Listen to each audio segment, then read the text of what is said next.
Hi everyone, hope you're doing well. This is my updated top 5, top 10, and top 15 Tombow markers video. I think maybe 2 years ago or something, I did a top 10 and I actually did not refer back to that video. So maybe some of my choices have changed.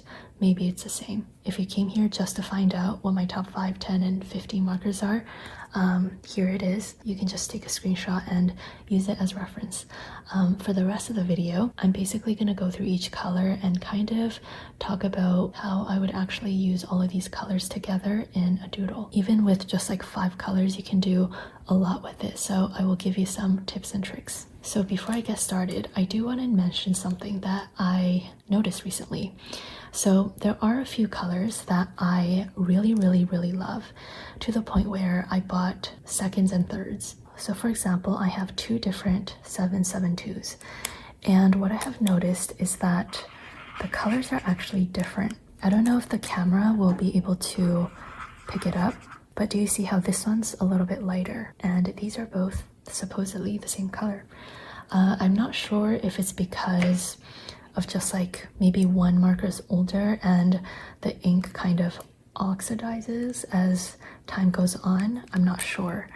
Or like maybe it's just like really hard to control and achieve the same color.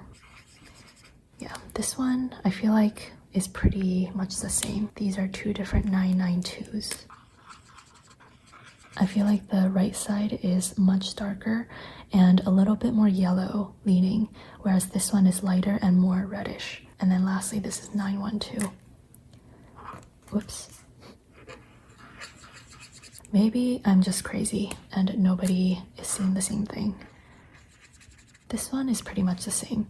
Yeah, I think I noticed it the most for the pink and the tan color. So yeah, just a little heads up that maybe from different batches the colors will look different. All right, so I'm gonna start with the top 5 colors that I would pick if you could only start your collection with 5 pens. I'm gonna assume that everyone knows you can use a marker to do things like swatches for headers and just like general lettering, but this video is going to be more so focused on like colors you can pick that really works well if you want to do doodles like this. Oh, and even though this is top 5, it's not going to be in any ranked order.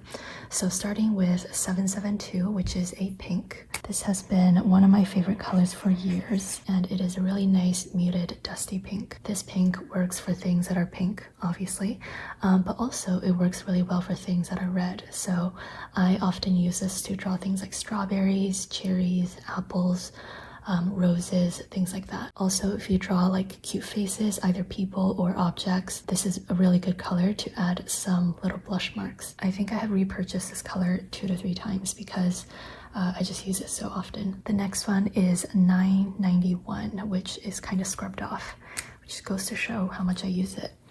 And this is a really nice buttery yellow. I use this to draw things like lemons, sunny side up eggs, daisies. It's a really happy sunny color, but it's also really mellow, so it doesn't really overpower your spread, unlike super bright yellows. For this next one, I have to actually refer to my little cheat sheet. This is 076. You can just see how much I have used this one.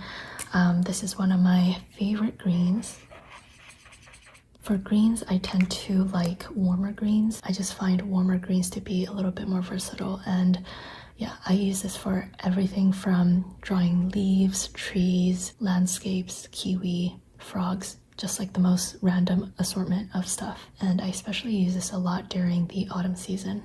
If you do prefer a cooler toned green, I recommend 192. You can see that just by changing the shade of green, it really changes the look and feel of the strawberry. Next, I have 553. So this is a really light periwinkle / misty purple, I would say. And I chose this as one of my top 5s because it works both as a blue and also as a purple, so it's kind of like dual purpose. If it's a rainy day, you can use this kind of as a blue and draw a bunch of raindrops. Here in the demo, I'm more so using it as a purple to draw some lavender. Then I have N60. Okay, I ran out of room, so I'm just gonna go on the spine. Yeah, by the way, I have not really planned this video.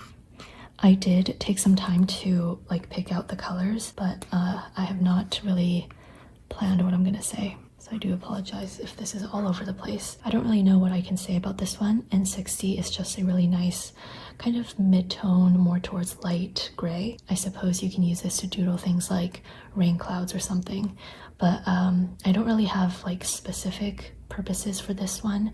I just think it's really nice to always have a good light / mid-tone gray. So if you are just building your collection, these are the 5 colors that I would pick.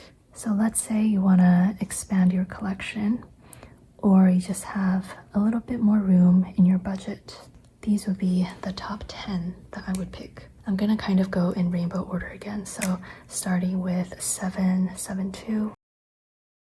Next, I would pick 912. This one isn't exactly orange. I think this works really well as an orange alternative, because sometimes pure orange is a little bit too overpowering on a spread, so this is what I tend to go for. I really like drawing florals, and this one is a good one for drawing tulips. The yellow is the same. Very exciting. We're gonna add another green. I think green is probably my favorite color at the moment.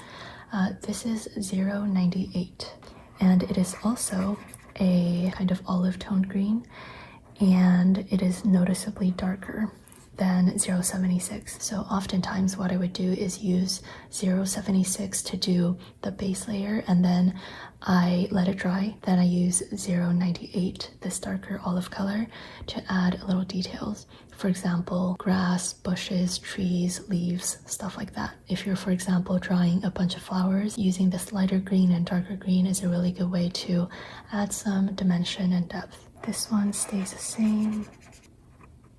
And then I'm gonna bring in a purple. This is 673.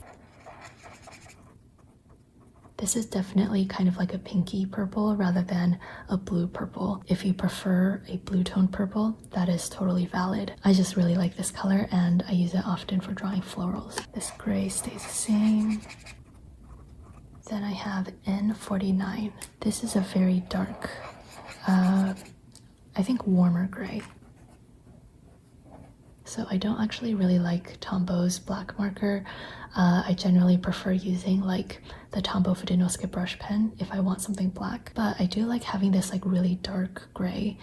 It's really good for adding depth. For example, I'm doing a demo of drawing 2 yellow flowers, one with a green stem and leaf, and the other with this really dark color. I also did a demo with strawberries, and I think this just helps achieve kind of like a harsher aesthetic. I don't know. Then lastly, I have 992. This is like a beigey tan color. I find that if I have a limited palette, I do want some, you know, darker colors, but in general, I kind of gravitate towards lighter colors so that it is a bit more versatile. So I do use this in place of brown. Alright, let's say you want to expand your collection a little bit more. Here are 5 more additions that I would make. And the first one is 817. This is one of the newer colors to my collection. I think I bought it within the past year, and it has quickly become one of my favorites. It is a really nice berry pink. And I really like using this as a complement to 772. For example, I drew a bunch of strawberries earlier with this lighter pink, and then now I'm adding this darker berry pink strawberry, and I think it just makes everything look a little bit more interesting. Also really, really good for drawing flowers. Next I have 946. This is also a rather new addition to my collection, and this is probably my favorite orange from Tombow.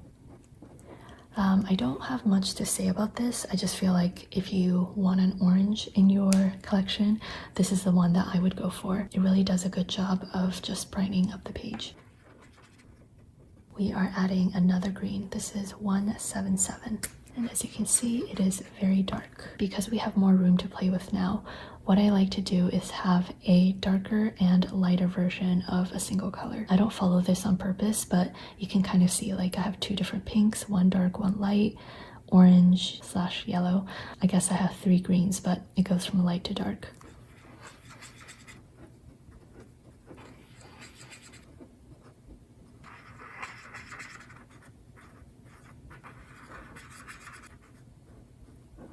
skipped quite a few spots.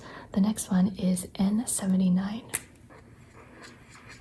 This is another really good mid-tone gray, but unlike N60, which is more cool toned, this is more warm toned, and it pairs really nicely with N49. Again, I don't have a specific purpose for this one, but I think gray is always really versatile, so I keep a few options on hand. Last but not least, I am going with 977 for my choice of brown. This is a reddish brown that isn't too dark, and again, I find this to be a really versatile color for drawing things like tree trunks, animals like bears, chocolate, anything you can think of. So you might have noticed that I'm really lacking in the blues department, and I have talked about this on this channel a few times, but my number one complaint, it's not that serious, but my number one complaint about Tombows is that I haven't been able to find a good blue marker. I feel like they're just a bit too neon, so yeah, that is why I only have 553 as a recommendation. I have been able to find a decent blue, and this is from a company called Away. My friend Jean, she lives in Japan, and she sent this to me. I don't know where you can get this, but yeah, these colors are really pretty. You can see that it is a light baby blue, and it is not neon, and it's also like not too light to the point where I have to do multiple runs in order to see it. So yeah, I'm hesitant to like talk about this because I don't really know where you can buy it. If you happen to find a place where you can buy this, I would definitely recommend this set. Okay, I think that is it for this video. I hope this was somewhat helpful. Definitely not saying this is like the right answer, but if I had to pick 5, 10, or 15 markers, this is what I would pick. Thank you for watching, and take care. Bye.